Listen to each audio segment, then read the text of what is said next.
her desire for immortality. You won't have to be lonely ever again. Will awaken the demon within him.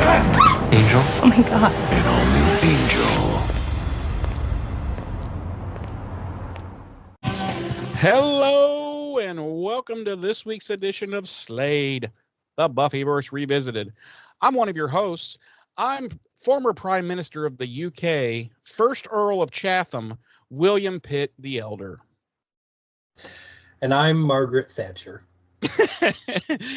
And this week, Margaret and I will be duck-goosing into Season 1, Episode 17 of Angel, Eternity.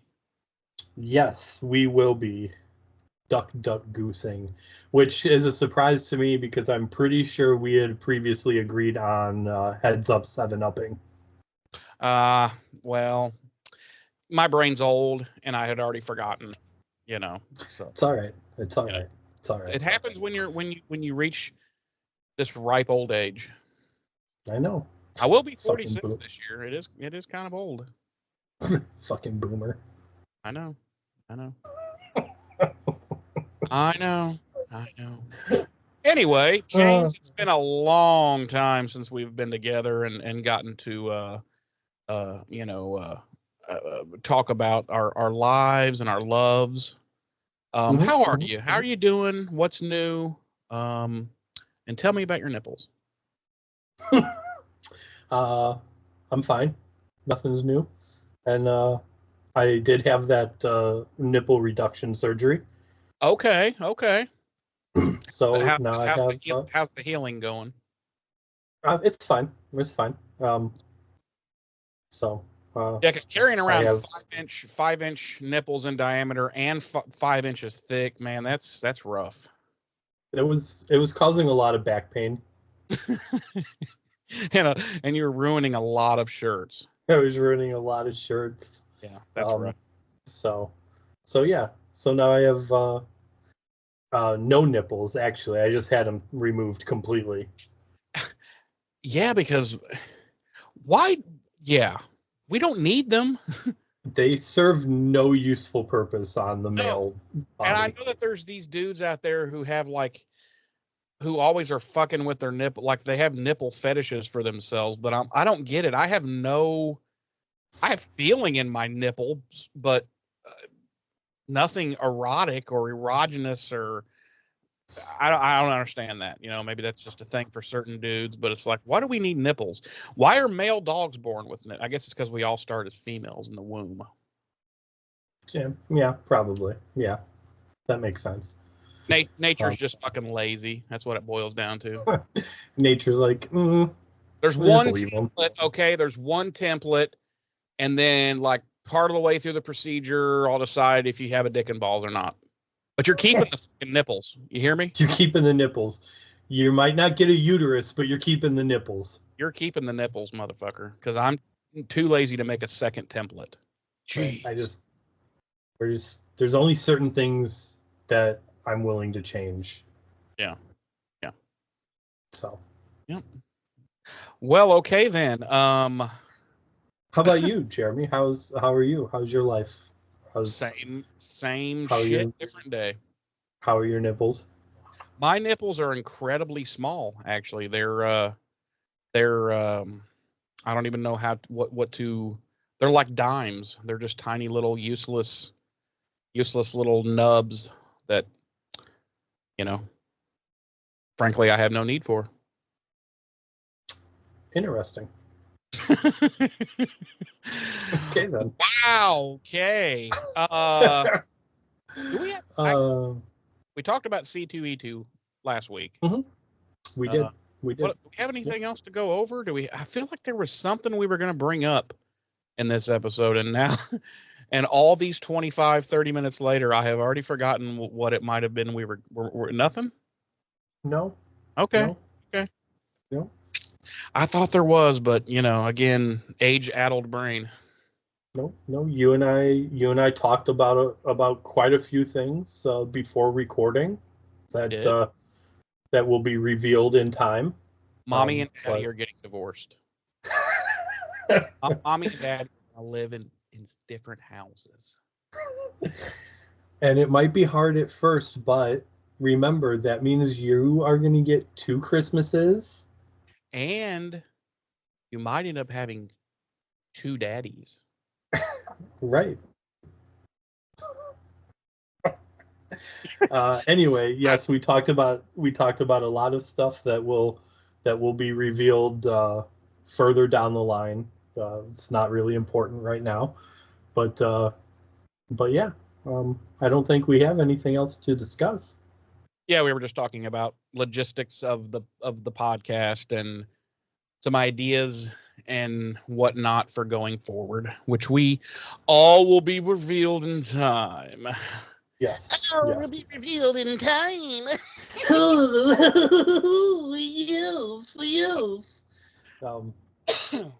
Yeah. It'll probably be a surprise. This will probably be the last time we talk about it until it's revealed, and with any luck, it'll be a surprise reveal. Surprise, kind of like surprise butt sex. Sure. Yes. Yeah. When you're just chilling and all of a sudden you're, the fuck, and your partner's like, surprise butt sex, and then you cry. Yeah. Exactly. All right. Exactly. James, would you do me the great honor of duck goosing the dates and deets for this week's Angel episode, Eternity? Yes, as previously stated, we will be duck goosing into the 17th episode, or into Angel Season 1, Episode 17, the 17th episode of the series overall, Eternity. Our original air date was April 4th, 2000 on the now defunct WB network. Our episode credited director this week is Regis Kimball, and our episode credited writer is Tracy Stern. As always, our regular cast includes David Boreanaz as Angel, Charisma Carpenter as Cordelia, and Alexis Denisoff as Wesley. Our guest, David Boreanaz, Charisma Carpenter, and Alexis Denisoff, Angel. Our guest stars this week include Tamara Gorski as Rebecca and Michael Mentel as Oliver. I before we get into it, I liked that they brought this character back all the way from the first episode of the season. Do you remember what I called him in the first episode of the season? I gave him a last name. I do not know. Close off. Okay. Okay. Close off. Yeah. You don't recall. I don't recall that. Our Nielsen rating for this episode was 3.3, ranking it 88th out of the 138 primetime shows airing on network television that week, and 2 out of the 16 primetime shows airing on the WB for the week. My episode synopsis this week reads, a young television actress whose career is in a slump seeks to preserve her youthful appearance by becoming one of the undead. Whoa, where did you get that from? The same place I always get them, Google. Really? Yeah, this is why? The first time, except here's exactly how mine reads. A television actress whose career is in a slump tries to preserve her youthful appearance by becoming one of the undead. So there's like 3 different words, but otherwise it's exactly no, it's exactly the same. Oh, is it? I thought yours started with a youthful actor. Fuck, nope. I don't. Okay. Nope. Here, hold on. Let me pull it back up again real quick. Okay.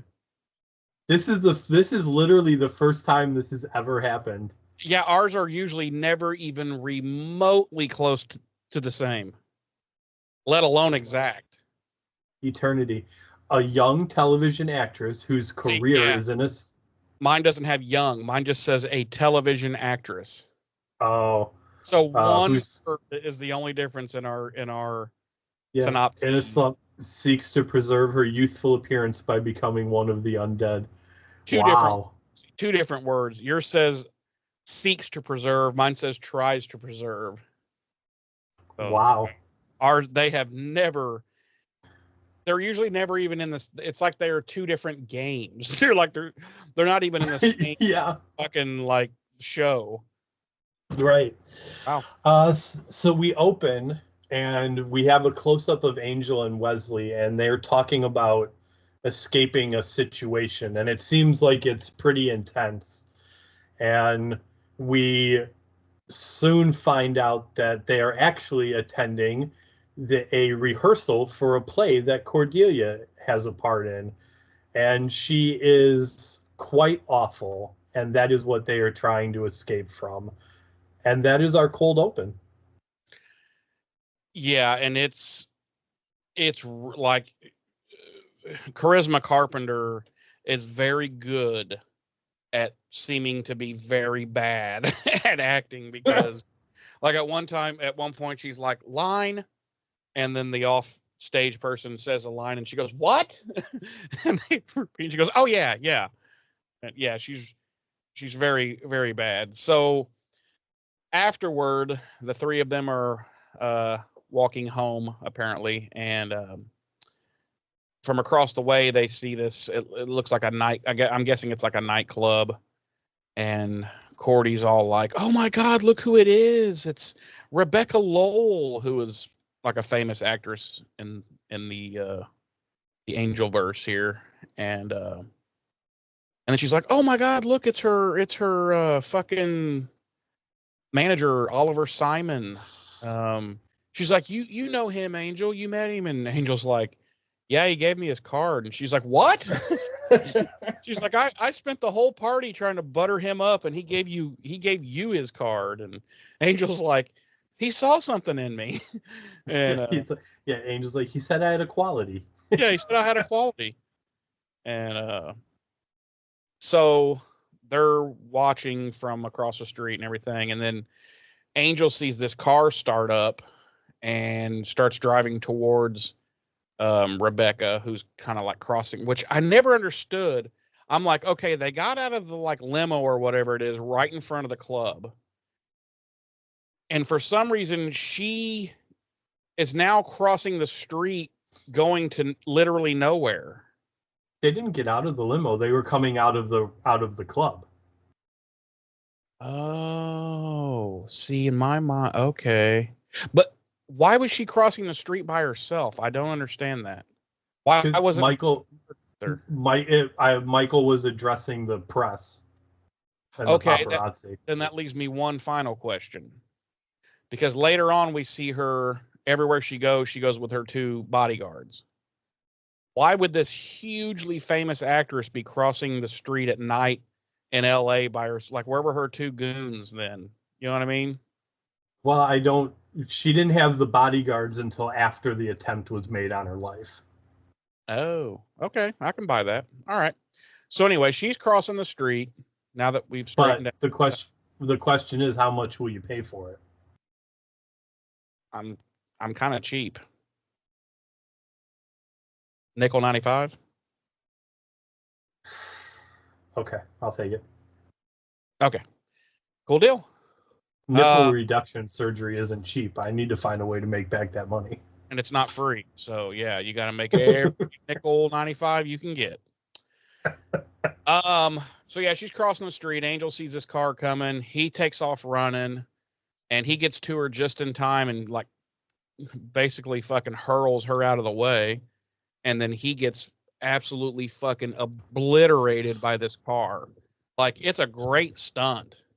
Like, it's a great stunt. I mean, the dude, obviously it's a stunt man, gets fucking obliterated by this car. Like, he flies up, destroys the windshield, flies up over the top of the car, fucking rolling and flinging in the air, and smacks the pavement. And then, you know, Angel, he just gets up and kind of brushes himself off. And I'm like, bull fucking shit. Everybody would have ran to him and been like, how in the fuck are you not brain dead? At least some broken bones. Because he just gets up. And he's just like, oh, little tick in the shoulder there. You know. I think we're supposed to believe that since this Rebecca is such a huge star, like everyone was more concerned with her well-being. Okay, yeah, I guess, but did I?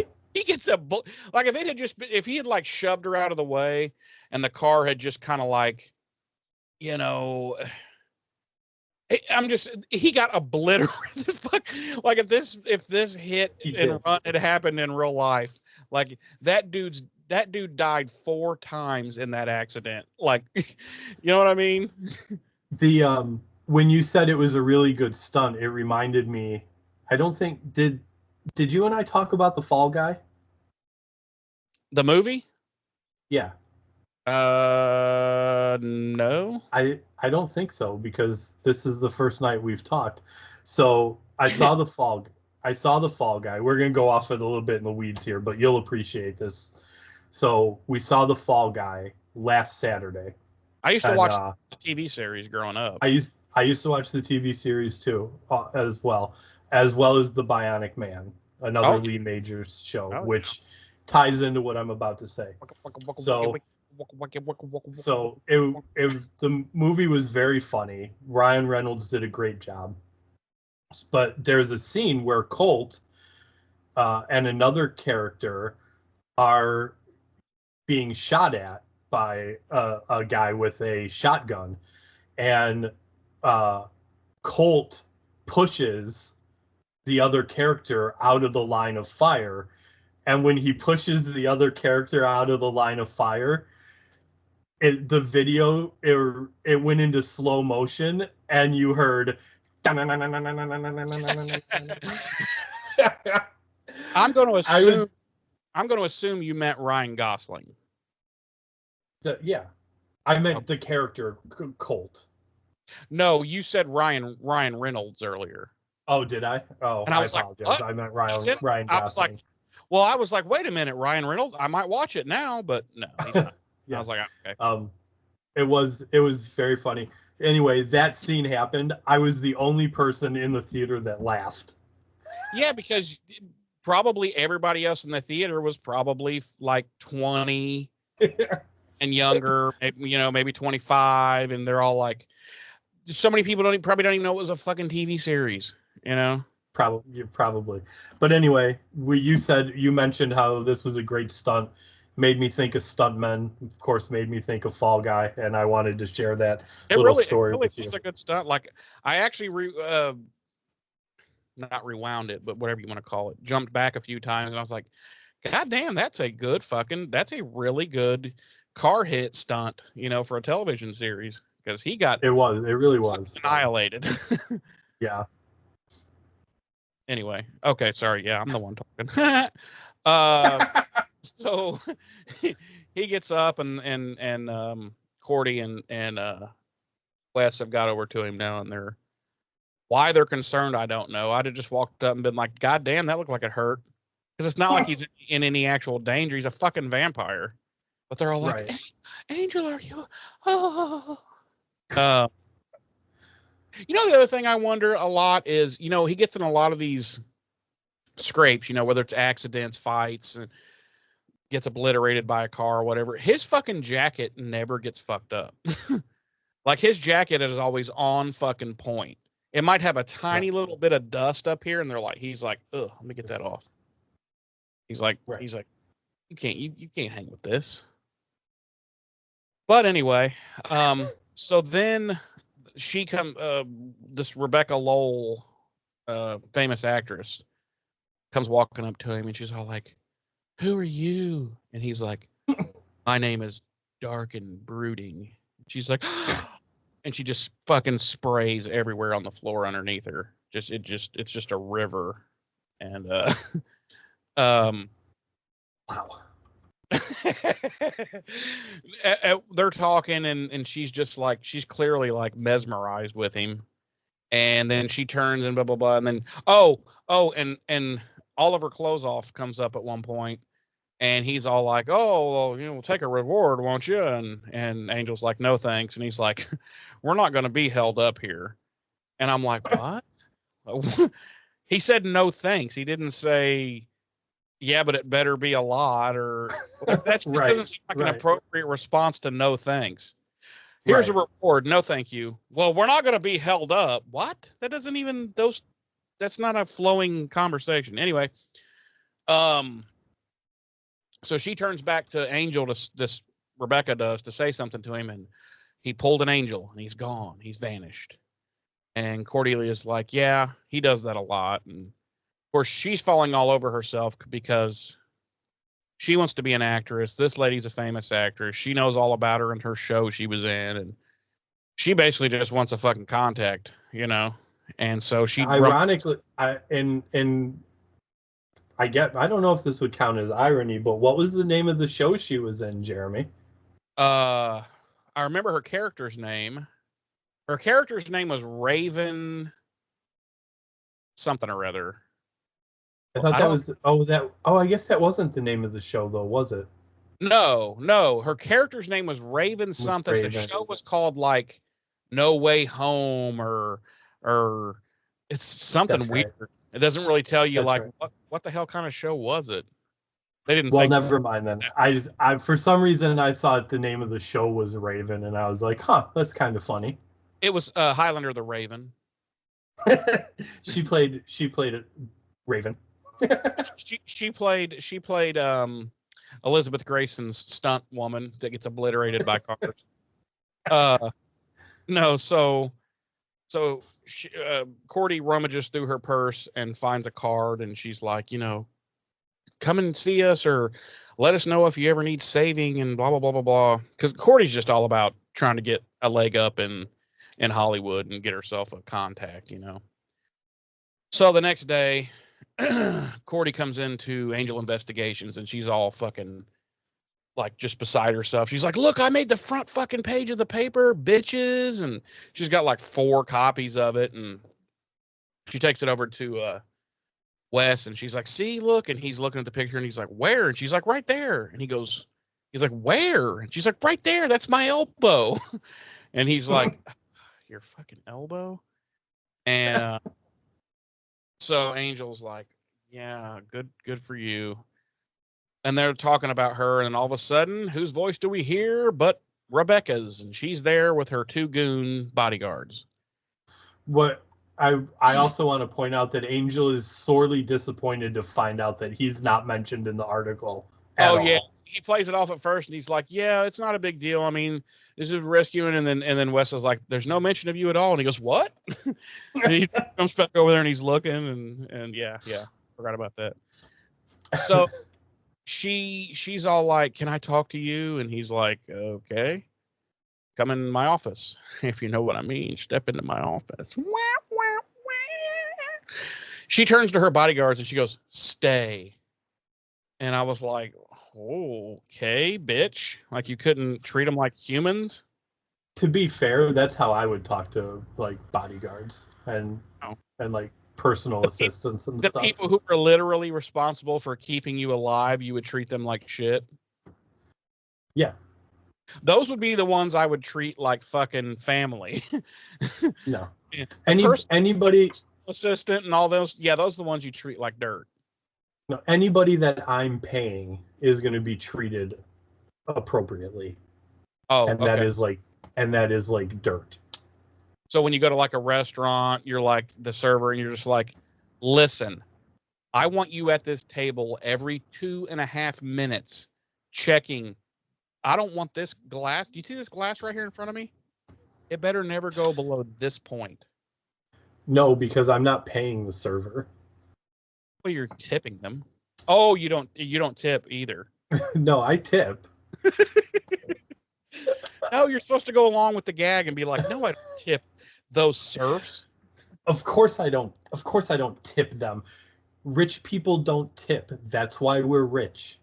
Yeah, and if you want to make more money, then you need to go work somewhere else. I'm not going to subsidize your low paycheck. Right. If they didn't want to make minimum wage, then they should go get a better paying job. Go to college.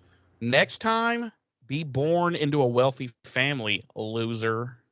Right. Pull yourself up by your bootstraps and be born into a rich family like the rest of us. Pull yourself up by your mom and dad's bootstraps, okay? And be born with a silver spoon up your ass next time, loser. Now stop being poor and go get my fucking Don. Oh, okay. That's our little rant for the week. Where was I? Yeah, so she tells her bodyguards to stay there, and then Angel looks at Cordy and Wes, and he's like, "Stay." And Cordy like wants to murder him immediately. So they go into into his office, and she basically lays it out that she's got this stalker, and she gives him this note that this stalker has sent her recently, and she's like, yeah, he sends them all the time, and blah blah blah. And he's like, and then she's like, they're written in blood, and blah blah blah. And then he looks at it, and he's like, it's not blood. And she's like, it's not? How do you know? And he's like, I'm a vampire. And she's like, oh, okay. Okay, all right. Didn't realize She's like, that. I wondered why that when you got hit by the car, it didn't like completely obliterate you. Yeah, I wondered why when that car hit you at 67 miles an hour and you flipped 83 times in the air and landed on your C3 and C4 vertebrae, why you immediately stood up and wiped off the dust. Now it makes sense. No, he doesn't say, but she's like, oh, it's not. And he's like, no. And basically he basically tells her to fuck off. He's like, I can't take your case. Just give. And then he goes, the car that tried to run you down was a 1976 Chevy Nova, which, by the way, I knew exactly what it was as well because we used to have one, except my mom's was a 4-door anyway. And presumably, you guys never tried to run anyone down in it. No, but I'll tell you one little cool fun fact about it. It was just an old piece of shit. I was probably 5, and the back floorboard had this giant gaping hole in it. It's the 80s. Perfectly safe. And right. It was before seatbelts were a thing. Oh yeah. Well, they were a thing, but no one wore them. But we could sit in the back seat and watch the street go by, and me and my brother would take those little green army men, and we'd be like, oh no, ah! And we'd like drop them in. It's total true story, dude. Ask my sister. Wow. Anyway, so he's like, the car that 76 Chevy Nova. I ran the plate, and I'm like, what? Like, he doesn't even have his Kate contact anymore. What did he just type in? Runsomeplates.com? I whatever. But he ran the plates, and they come back. It was stolen, so that's a dead end. But give this information to your people. And I'm like, what people? She doesn't have any people. She just has these 2 fucking brainless fucking goons out there. They're not gonna investigate. They don't even know they can't even spell investigate. But he's like, yeah, give this information to your people, and they'll find the guy, and all will be well, and blah blah blah. And so she leaves, and Cordelia has a complete fucking bitch meltdown. She is so pissed off that he didn't take the case, and she even basically says it's for selfish reasons. She's like, because this is my chance to get a leg up, and he's just like, and at one point Wes is like, Cordelia, he's not taking the case because he has feelings for her. And I'm like, I'm immediately like, what the fuck? We're 10 minutes into this episode and he's in love with this chick?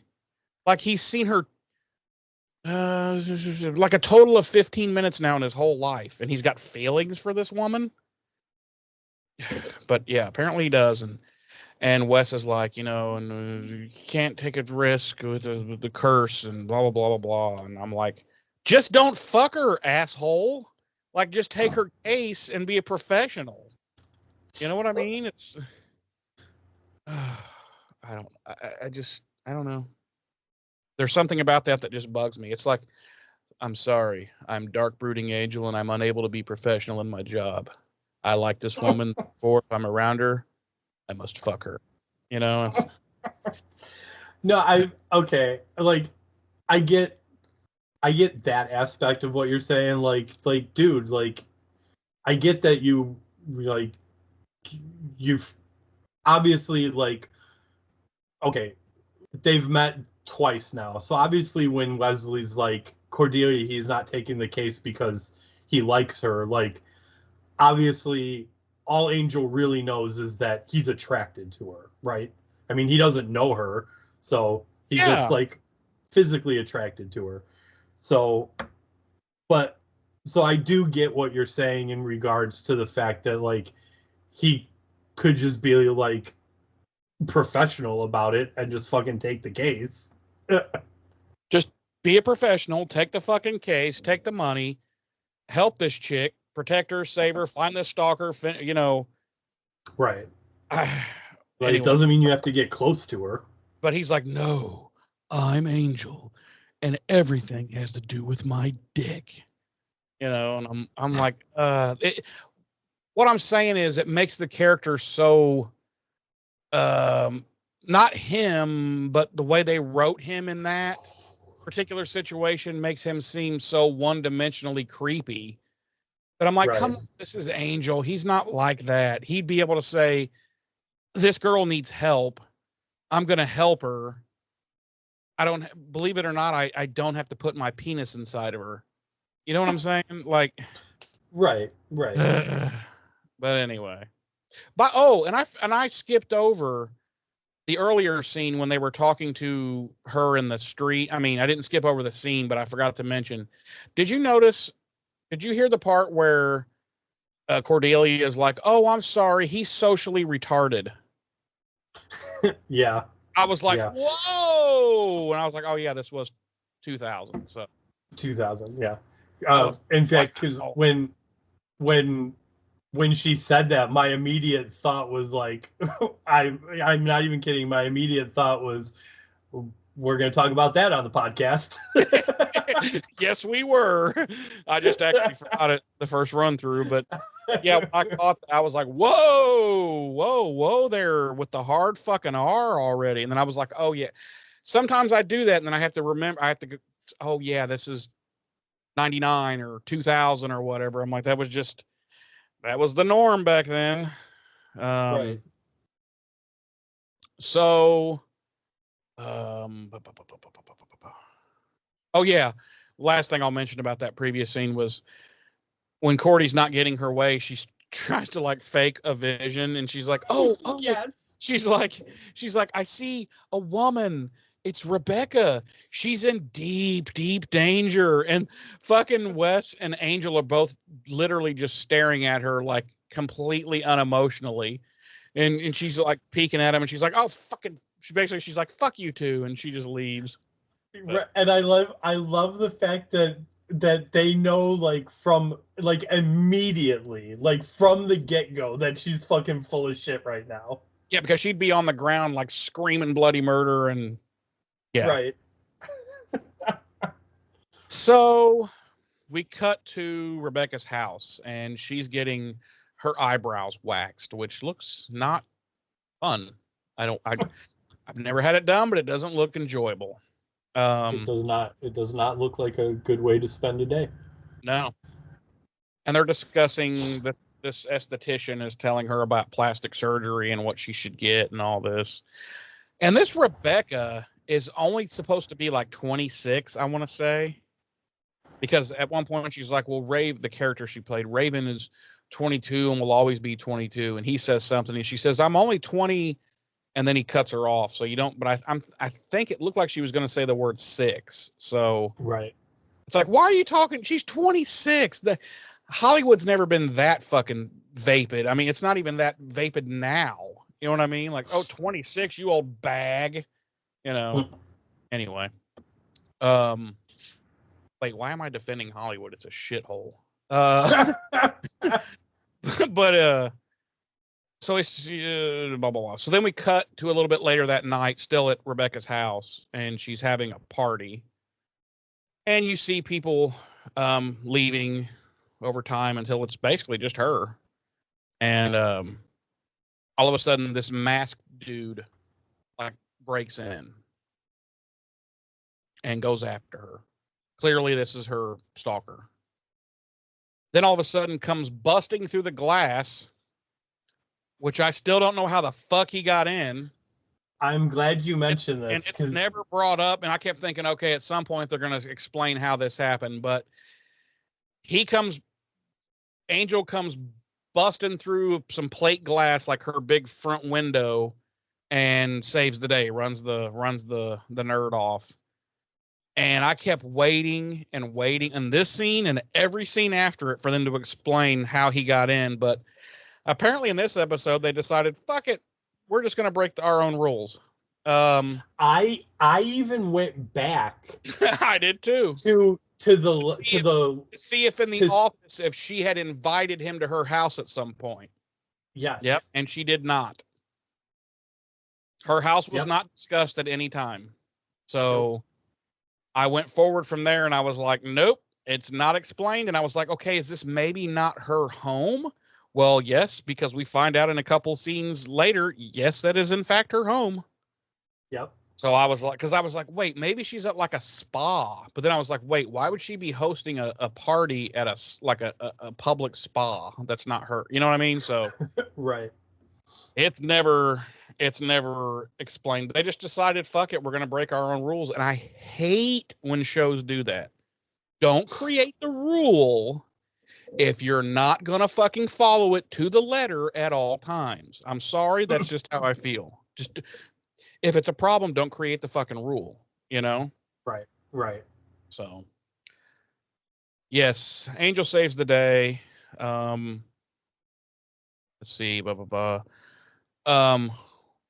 yeah, and they're standing in front of this giant mirror, and she looks at the mirror, and he looks at the mirror, and she's in it, but of course he's not because he's a vampire. And she's like, "Oh," and he's like, and we cut to that's a big thing, and we cut to what would have been a commercial. But when we come back, they're just playing cards. They're playing Old Maid. It's so weird. It doesn't make any sense. No.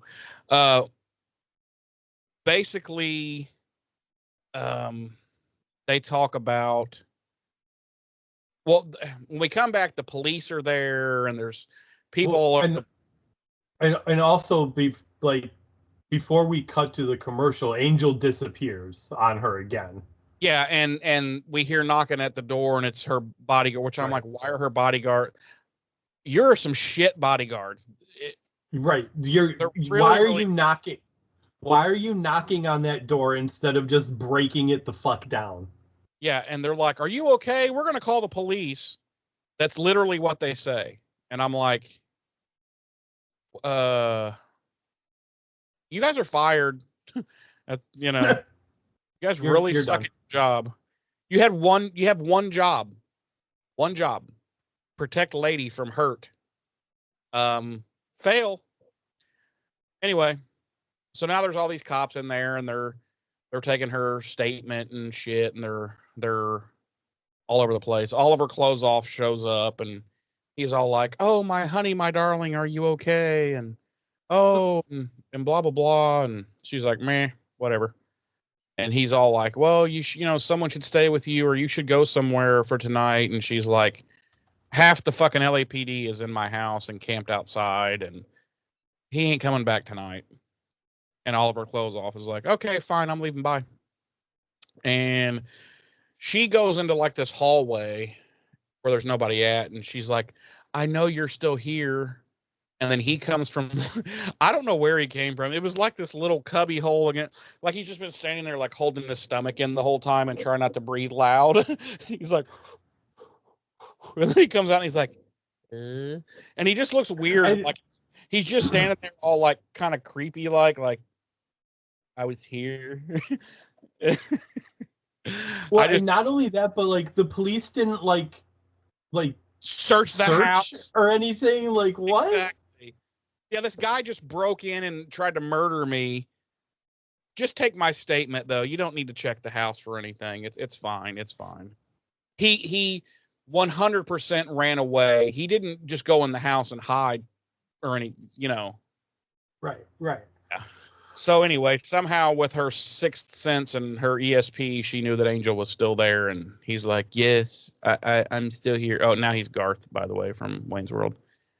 He's like, I like to play," and so she's like, she knows what he is. She's like, "Oh yeah, you're a vampire," and he's like, "Oh no shit, you knew that? Right on." And then they fist bump and roll out. No, she asks him to stay that night, and I was like, oh. But apparently nothing happens. She just wants him to stay and protect her, I guess, or whatever. And the next morning, he calls Wes, and Cordy comes into the office and finds out from Wes that he's actually that Angel's actually taken the case, and he called him that morning, and blah blah blah. And now all of a sudden, Cordy's all like, "What do you mean he's taking the case? Well, did he stayed all night? And did they have sex?" At no time. Okay, I know this gets discussed later and hashed out, but this is something I've wanted to bring up for the longest time. At no time in Buffy, when he was on Buffy, and at no time since he's had his own show, has it ever been said that just because he has sex, it's going to break the curse. It's not sex. It's, how do they word it? It's perfect happiness or perfect whatever. It's not. Right. Yeah, it's not even necessarily sex, which is, and I'm glad with what happens in this episode that it proves that point. So I'm like, it's not like he has to be fucking, because you're telling me this 200-year-old motherfucker ain't at least cranking him out. That's not perfect contentment when you give yourself the 5-knuckle shuffle. I'm just saying. Well, yeah, that would explain why he hasn't lost his soul. Right. That's what. Yeah. Exactly. So he could, in that same vein, he could have sex with people. It was Buffy that gave him perfect contentment, But anyway, the next morning, or sorry, I'm already there. So she's worried about him losing his soul, and so she decides to go over to Rebecca's house. And I'm like, oh, that's a good call. Just in case he is Angelus now, you should go over there and handle it. Awesome, tough Cordelia. I'd be like, if I was her, I'd be like, I'm not going anywhere. I'm going back to fucking Sunnydale. If this motherfucker's Angelus again, I'm outie. I need to let Buffy know. Yeah, I need to get the buff, and I need to pack my shit and go fucking east. But she decides she's going to go over there. So she shows up with some coffees and a gigantic wooden cross on her neck. Like, it's not understated at all. It's huge. It looks like a Flavor Flav fucking cross. She's got a giant clock and then a big wooden cross. And he's like, wow, really? A wooden cross? And she's like, hey, I don't know if you're fucking Angelus or not. And I'm like, you still don't know. How do you know he's not Angelus right now? You know what I'm saying? Like, yeah. He just be bullshitting you, stupid. But anyway, he tells her, yeah, Rebecca knows I'm a vampire. And Cordelia is like, well, you fucking tell everybody. You don't know how to keep your fucking mouth shut, so I'm not surprised.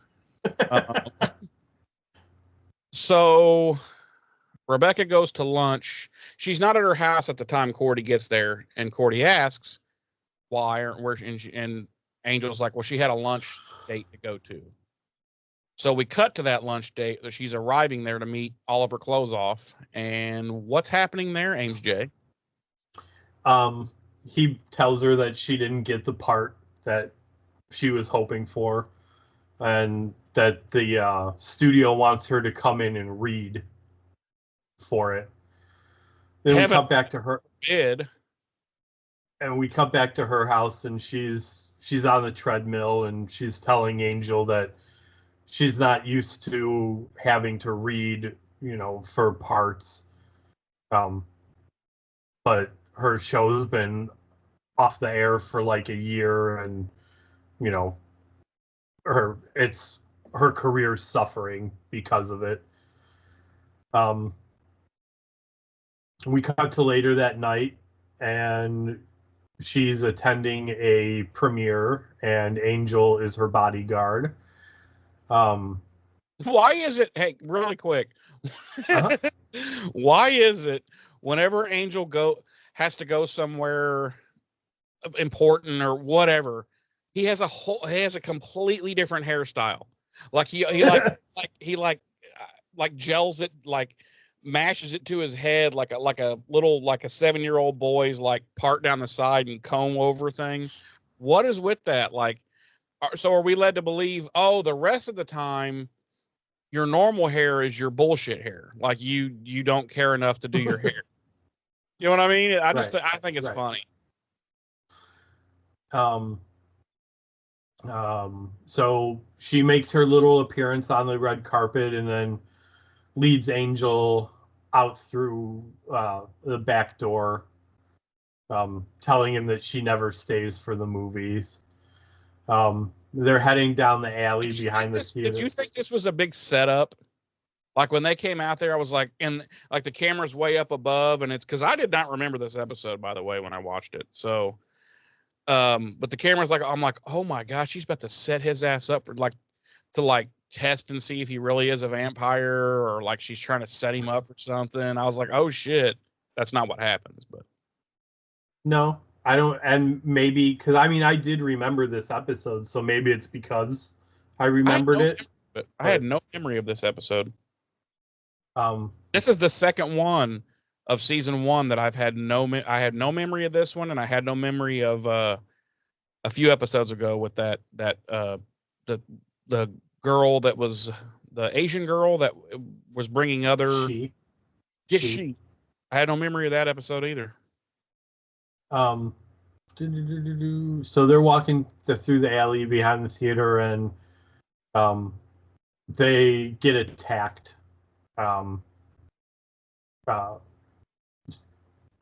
And get shot at. And Angel fights the attacker off, but Rebecca recognizes him as a stuntman that Oliver used to represent, and she confronts him about it when he shows up on the scene, and he confesses, telling her that he set up all the attacks to get publicity for her. And she surmises that she didn't get the part that she was trying to get, and Oliver tells her that she's too quote unquote mature for some roles now. And he's like, no one can stay young forever. And Rebecca gives a pointed look over at Angel. So then we cut to Angel investigations, and Wesley and Angel are talking about how the shooter used blanks, and they basically come to the conclusion that it was a setup, and Angel's worried that Rebecca's going to be hurt if she learns that that no one actually cares enough about her to be her stalker. Yeah, and I was like, yeah, she couldn't possibly be happy that someone's actually not trying to murder her. And then we cut to Rebecca and Cordelia, who are shopping together. Rebecca's invited Cordelia for a day of shopping, and Rebecca is casually pumping Cordy for information on Angel. And then we cut back to Angel investigations, and Rebecca shows up, and she just lets her happy self into Angel's sweet subterranean pimp pad, and offers him some shit.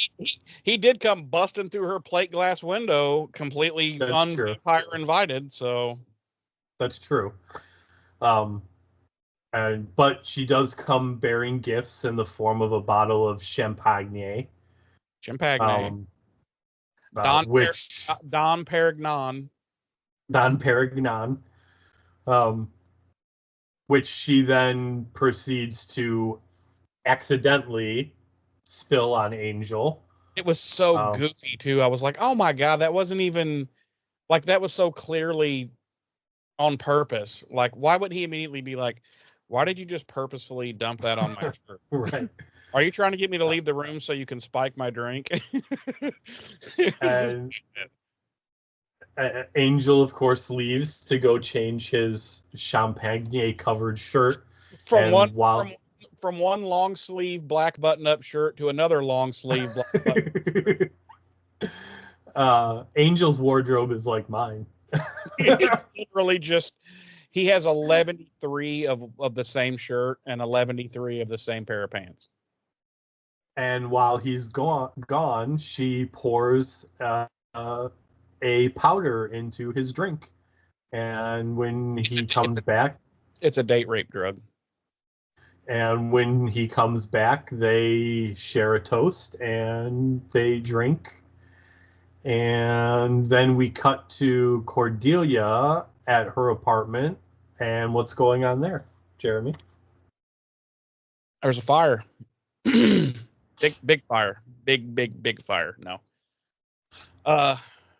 There's a knock at her door and she opens it and it's Wes. And he's like, I got your pages. What the fuck is the big fucking problem? And she's having a meltdown. She's like, I just realized I might have really fucked up and done something bad. And he's like, what? And she's like, well, I was with Rebecca all day and I just realized like she was pumping me for information and including wanting to know like the exact fucking details of how one becomes a vampire. And I was like, hold the fuck up. Hold the fuck up. How would Cordelia know exactly how to become a vampire? She's never been shown this and she's never seen this. So how would she give this information out?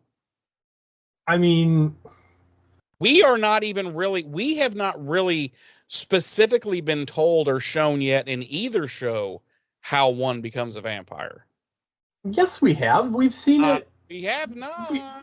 Yes, we did. We saw it with Angel on both shows. Yep, but they don't explain it. Like, okay, first, God, one has to drink almost all of the blood, and then they have to drink. I'm just saying, Cordelia doesn't know any of this shit. She doesn't know anything about this. Okay, so you do this a lot, and I've called you out on it before. Like, what? there's just some things that you don't need to, like, it doesn't have to be explained to us that at some point Cordelia was told how vampires are made. Why, how, and who would have told her that? All the years she spent with the Scooby Gang at Sunnydale. She was never really with them though. Like for like half. Now Cordy, now sit down, Cordy. Before you help us fight these monsters, I have to explain to you exactly. And now she's been with Angel for a while now. I'm sorry, dude. This is just being way too nitpicky for me. I'm sorry. I don't think it is because I'm like, I'm sorry. Okay, had this been Wesley, had she taken Wesley out and pumped him for information, Wesley could tell her everything she would need to know. Fucking Cordelia knows dick. I'm sorry. No, you're being way too. No, this is way too nitpicky, even for you. No, I want the fucking viewers to message us, whatever, and tell us who's fucking insane, me or him, because there ain't no fucking way Cordelia knows dick about how to become a fucking vampire. I disagree. There's no way she doesn't. Okay, so viewers, you whatever, message us, email us, whatever. You tell us what you think. Who's fucking batshit? I don't give a shit what they think. Because because I'm sorry if they think the same as you, then they're being overly nitpicky too. Oh, okay. So we're all it's only in James' world that it's not overly nitpicky. That's I'm sorry. I want everybody to message in and say who you agree with, because I'm saying there's no. This is a level of like hand holding through the television show that. No. I'm sorry. I disagree. I'm sorry. I'm not asking for hand holding for the viewer. I'm saying there ain't no fucking way Cordelia knows dick about how to become a And vampire. I'm saying there's no way she doesn't know. Okay. The amount of stuff she's been involved in, there's no way she doesn't know. It's okay. It's okay to be wrong. It's fine. But I'm not, so. Okay. So anyway, she has apparently Cordelia the Wise has apparently dumped the secrets on the undead world of how to become an undead. So Wes is like, "Wow, you're fucking dumb." And so we cut to back to Angel's apartment or subterranean pimp pad, and he's all like relaxed and like, hey, like apparently they've put a dent in this bottle of Don Perignon, and he's talking about, he's like, oh, I've done some bad things, I've hurt a lot of people, and she's like, no, I don't believe that. And I'm like, why wouldn't you believe he's a fucking vampire? Like, why would that be so like hard to like, what? You hurt people, vampire man? But so he's like, no, yeah, really, I've heard lots and lots of people. She's literally having the exact opposite reaction of Kate. Yeah, And is actually having the reaction that Kate should have had. oh God, I hate Kate so much. I'm sorry. Like, because all Rebecca knows of Angel is he saved her life. He's a good guy. So of course she's not going to believe that he's done bad things. Whereas Kate, who Angel had saved her life and she'd seen him do good things over and over again and be a good person, as soon as she found out he was a vampire, she was like, no, fuck you, you're evil, you're done, get the fuck away from me. Yeah, and I think they're both stupid takes, and I think Rebecca's take is stupid too, because okay, yeah, he's done good things for her and he saved her life and all that, but he's like, in what universe that vampires exist in would you just naturally assume they're good? Like, you couldn't have hurt anyone. You know what I mean? It's like, they drink people. That's, so anyway, Right. he's like, yeah, I hurt a lot of people, and he's like, that's why I do what I do now and help people. And he's like, because I'm trying to atone, and she's like, oh yeah, well, anyway, that's all interesting. Anyway, will you turn me into a vampire?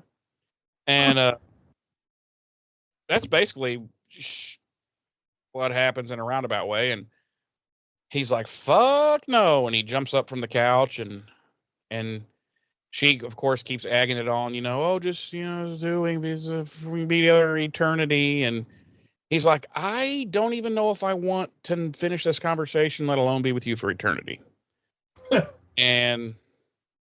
But she keeps on and on. So then all of a sudden he fucking grabs her, or she's like, no, help me, help. This is how you help me.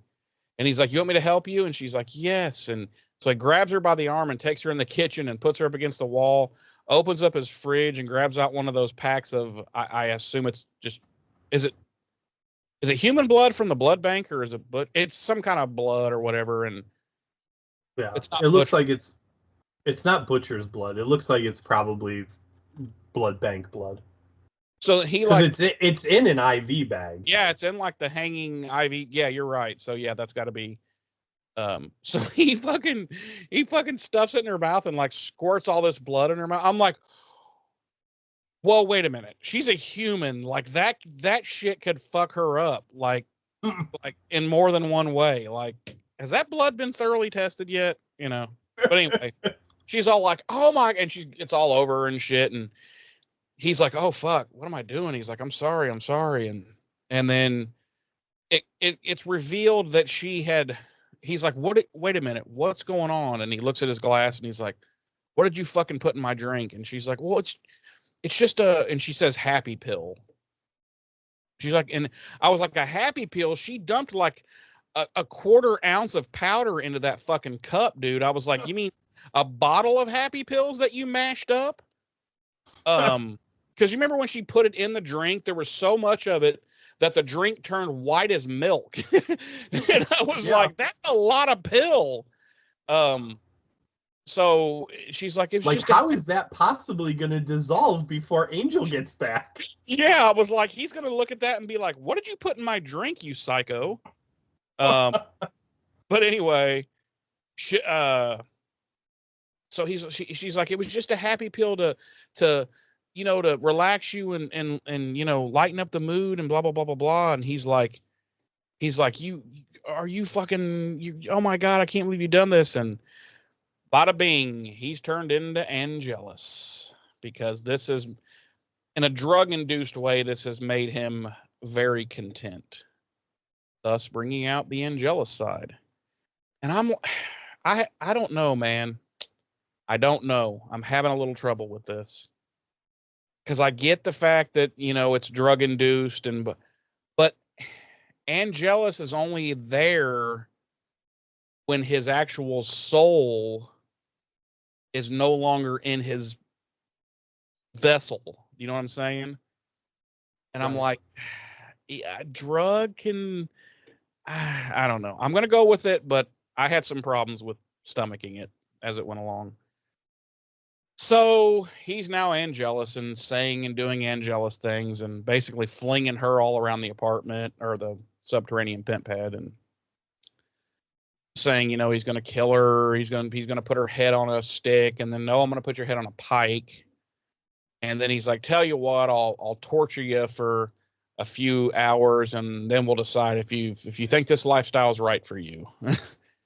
And so eventually she gets a hold of a candlestick, a candelabra, and fucking smokes him in the face once, and then again, and he kind of goes down, and she fucking runs for it and gets to the elevator and gets up the elevator just as Angel gets there. And I'm thinking, he can run up those stairs and be to the top before that slow ass fucking elevator gets there. So what is she hoping for here? But nonetheless, she goes up and she gets to the top, and it goes a little too far. So she's when she stops it, she's having to get down and kind of slide out onto the ground level, and some hands reach up, and she's like, oh fuck. And it's Wes. And he's like, no, it's okay, I'm here to help. And I'm like, wait a minute, she wouldn't know that he was really there to help. She could have been like, well, you could be helping this motherfucker. Fuck you. Right. I'd kick him in the fucking head and run if I was her. But so she's like, she kind of explains, she says she gave him a drug called Doxamol, which Dr. West immediately knows, oh, it's a powerful tranquilizer that induces bliss. And I'm like, so it's Oxycontin. Like it's Doxamol, whatever. He's like, so this is going to make him think he's Angelus and blah, blah, blah. But the effects are eventually going to wear off, but we should get the fuck out of here in the meantime. And so they start to leave, and then boom, the power gets cut off. And then Angel comes in, Angelus comes in and starts doing his, his evil spiel, and tells Wes, he's talking about his inferiority complex. And he's like, you don't have an inferiority complex, Wes. You're just inferior. And then Vampire throws him halfway across the room, and then he's on Cordelia, and they go back and forth, and he basically shits all over her acting performance, tells her the truth. He's like, oh my god, it was the fucking worst goddamn thing I've ever seen. And he comes a little bit closer, and she grabs this bottle of water, and she's like, this is holy water, you better fuck right off. And he's like, I don't believe you. And she's like, oh yeah, well, every Tuesday we get this water delivered from, I don't know where she said, the Himalayan fucking waterfalls, and then it's blessed by Father Fuckface down the street, and I'm always prepared for this. And He's like, well, I think you're bluffing. And then she throws it on him. And I'm like, why would you do that? You're giving it away. Right now you have him not real sure. Why would you fucking throw it on him? And then he's immediately like, oh, I knew it. You're fucking bullshitting. And so then he goes to basically eat her. But Wes has gotten up and he comes flying across and he slams into Angel and knocks him down the elevator shaft. And he hits the bottom and is KO'd. And then for some reason, Wes just pulled out his dick and just started pissing down the elevator shaft all over Angel. It was so weird. He's like, now who's fucking inferior, bitch? And he's just peeing all over Angelus's face. And he wakes up and he's just like, ah.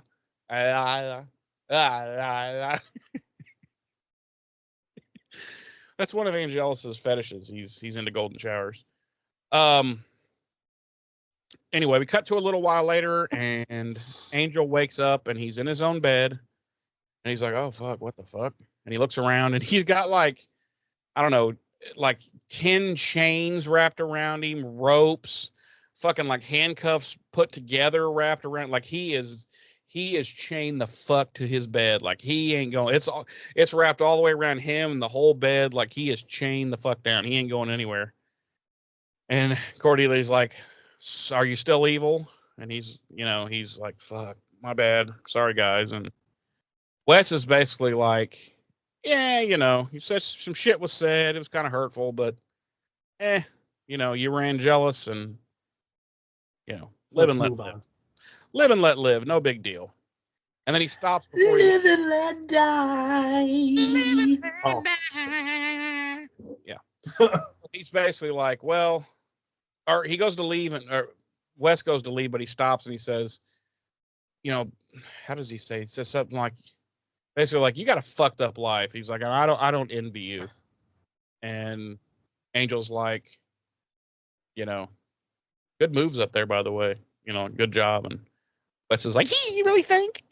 And, Daddy's proud of me. Daddy. He praise me. And so he leaves, and then it's just Cordy, and he's like, I'm sorry, I didn't mean what I said. And she's like, yeah, you did. And do me the courtesy of not, bullshitting, basically. She's like, my actual friends who aren't evil should be able to just tell me honestly, stuff like that. And he's like, okay, but I'm really sorry. I didn't mean to hurt you and blah, blah, blah. And she's like, I forgive you. And then he's like, but you're not going to untie me, are you? And she's like, and she turns around and leaves. And he's like, he goes, Wes, Cordy, and credits. He's been chained to the bed. And they actually, we come to find out they leave him there for the next 4.5 seasons. Yeah. We don't see Angel again. We see him, but they go down there and they confirm stuff with him, but they never unchain him again. No. Pretty fucked up. Jeremy, would you like to guess what our body count this episode is? I don't recall. None. Good job. You win. Yeah. Well, I started thinking, wait a minute, did he? But I was thinking the stalker guy. But I was like, no, he just KO'd him. He didn't kill him. So yeah. All right. Our music this week, as always, Christoph Beck and Robert J. Kral with our original score. Jeremy. Yeah, sure. See, yeah. Would you please tell me and our audience, on a scale of 1 to 5, how many Frank Langella as Draculas do you give this episode? And give me your final thoughts. It's a 2, bro. I mean, it's a little less than it's like last week's Buffy episode. It's not a bad episode at all. It's not, again, I feel like I'm going to repeat myself from the last episode, but it's not poorly written. It's not horribly acted or casted, it's not a bad episode. It's just kind of, when it was over, I was just kind of like, okay, that happened. I think my biggest problem is I can't get past the whole, well, he took a drug, so this simulated blip. I'm like, no. real bliss or whatever they want to call it has to happen for his soul to then physically leave his body, thus giving Angelus control. So I'm just, I don't know. And then the whole breaking of their own rule that they've well established that a vampire can't come into a home without being invited. And, I don't know. It's a 2. It's just a 2. There's nothing really memorable about it. It doesn't really push the story forward in any meaningful way. I think by this point in the season, this is episode 17. I feel like we should be into some Wolfram and Harp stuff by now. I know people who are first-time viewers are going to be like, "What? Who and the what and why?" But we should be, quite honestly, and we're not. I feel like this is just. I don't want to call it a filler episode. Those are pretty obvious when it's one of those. But it's just kind of like one of those episodes where they were like, I don't know. They went through the scripts and they're like, oh, this one's okay. Let's make that one. Because it's not a bad episode. It's not bad. It's just like last week's episode. It just kind of like solid hit, but just got that fly ball just at the last minute. So that's my feelings on it. Basically the same as last week's, honestly. And that's what I'll leave that. James, how many 26-year-old old bag actresses do you give this episode? And give us your final thoughts. I am going to give this episode 3 old bag actresses. So slightly above average, huh? Yeah, I like this episode. It's not a bad episode. It's not a great episode. I think it's slightly above average. It's certainly not, as bad as any of the episodes I've given 2s to in the past or less, in my opinion. Well, you gave it 2 for last week. Yeah, I mean that I think this is a better episode than Superstar. Okay. Yeah, I mean, I've got some minor issues with it, like Angel, busting through her plate glass patio door or whatever like that without being invited. Like that irks me a little bit. I'm on the fence about the drug-induced happiness thing. I'm similar in a vein to you in that I feel like even if it was drug-induced happiness, like that the soul's gone. Like it's gone. Like that's. Yeah. And why wouldn't alcohol do that to him? It's the same fucking thing. Yeah. Well, also, like, can vampires get drunk? Well, we've seen him drunk before. I know we're going to see him drunk again in the future in both flashbacks as a vampire and in current time for that current time. But yeah, we've seen Spike drunk before too. So, which actually doesn't make any sense because not really. But anyway, yeah, I don't know. I feel like even drug induced, then the soul's gone. Like it's not like it just like got pushed aside. You know what I'm saying? Like the soul either has to be gone or it's not. Right. Like you can't have like it's kind of no. Right. So I do take issue with that. And again, like Angel just busting into her place uninvited like that. But those really don't weigh it down to be a bad episode for me. I still think it's a good episode. I enjoy watching it. It's not one that I seek out to watch when I've never actually done a full rewatch of Angel like I have of Buffy in the past. Oh, but I will go back and pick out certain episodes. This isn't one of them. It's not that good. yeah. But if it was on TV, I wouldn't be like, fuck this episode and turn it off. Like, I'd watch it. I'm not watching this shit. And then you throw the remote through your TV and Right.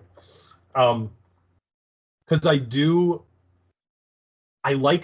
like the Angelus we get briefly in this episode way more than the Angelus we got in Becoming, or in season 2.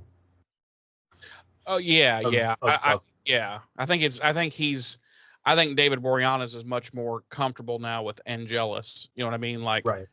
This Right. is who this guy is, you know. Right. Yeah, I like this version of Angelus way more than the version we saw in season 2 of Buffy.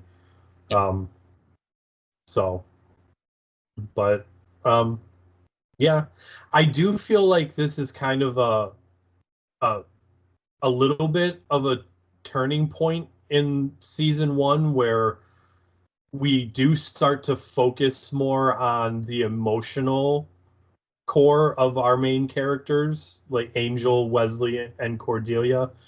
Because it seems to me like in episodes of previous episodes in season 1 like this, where you've got your client of the week, there would have been an end scene wrapping up that story. You know what I'm saying?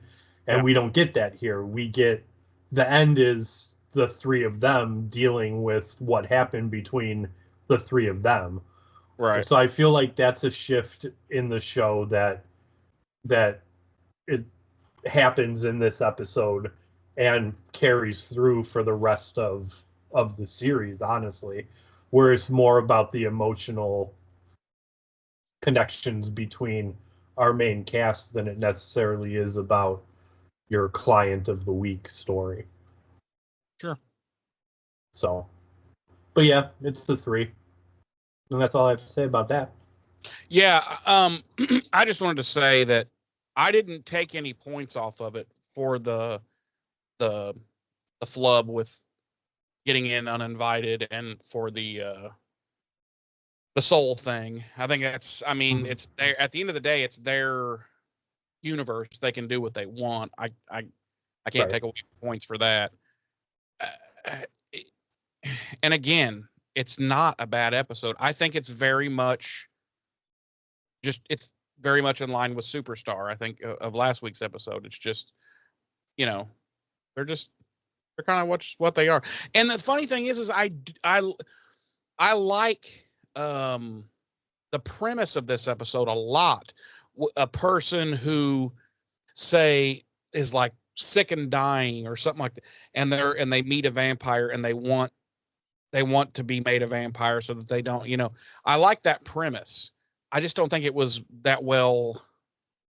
I feel like it would have hit home maybe more if she was, like, say, in her 40s and her career really was tanking and, like, she hadn't worked for 5 or 6 years and she was just like, well, my career's over. At least, hey, I could become a vampire and I'll get to live forever. I can reinvent myself. I can come back in 20, 30 years and be, I don't know. I'm just riffing, but I like the premise, but it just didn't work for me. Anyway, I'm not going to keep harping on it. So anyway, would you do me a great courtesy? No. Okay. All right. I'll just fuck right off then. No, do me a great courtesy and inform our fabulous listeners of how they can get in touch with us. BuffyRevisited.com. You're going to find links. You're going to find our email, our Facebook, our YouTube. Email is BuffyRevisited@gmail.com. Hit up the Facebook. You're going to find posts about about these episodes. Hit up the YouTube. Get this. If you go to YouTube right now, you're going to see the video version of this podcast that you're listening to right now. Yeah. I don't I don't even understand how time works. I just had an aneurysm that blew my brain so hard. Yeah. And on any of those 3 platforms, email, Facebook, YouTube, you can leave us comments. And those comments can range from anything from Buffy the Vampire Slayer, the series as a whole, Angel, the series as a whole, the specific episodes that we're talking about in that post or video, the podcast itself, Jeremy, not me, don't comment. How sexy and beautiful I am. Not me. Don't comment about me. I don't care what you have to say about me. He made that clear earlier when he said, I don't give a fuck what they think. And I was like, damn. Your own personal trials and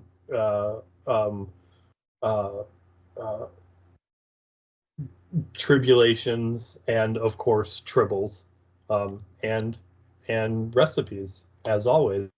It's and not that I don't care. A nipple picture here and there. No, don't send nipple pictures. I'll give you Jeremy's personal email address, and you can send nipple pictures. Oh no! You can send nipple pictures to Jeremy. I don't want them. No. It's not that I don't care what they have to say. It's just that if they feel like you do, and that it needs to be explicitly stated to us that Cordelia knows how vampires are made, then I feel like they're just being overly nitpicky. I just don't see it, because everyone else in the Scooby Gang, I can 100% buy. Willow, Xander, obviously Giles. Everybody, yes, they know how, but Cordelia, I don't buy it. Cordelia is dumber than a bag of wet hammers. And I don't think that, no, I don't buy it. She doesn't know shit. She's the wrong one to pump for information. Like, how do you make a vampire, Cordelia? I don't fucking know. I can't even make fucking brownies. I don't know. I disagree. 2 vampires get together and fuck. That's probably what she thinks. No, I disagree. I feel like everything she's been through, with the Scoobies and now with Angel, there's no way she doesn't know. Sorry. Yep. Like I said, it's okay. It's all right to be wrong. Anyway, were you done? Yep. Okay. All right. Well, ladies and germs, join us next week where we will be jumping into Buffy Season 4, Episode 18, Where the Wild Things Are. Wild things. Okay, that's enough of that. James, any closing thoughts? Nah. Okay, then. Well, with all that being said, that's a mouthful, James. I have been one of your hosts. I'm Jeremy. I'm your other host, James. Ta-ta. Cordelia doesn't know how to become a vampire.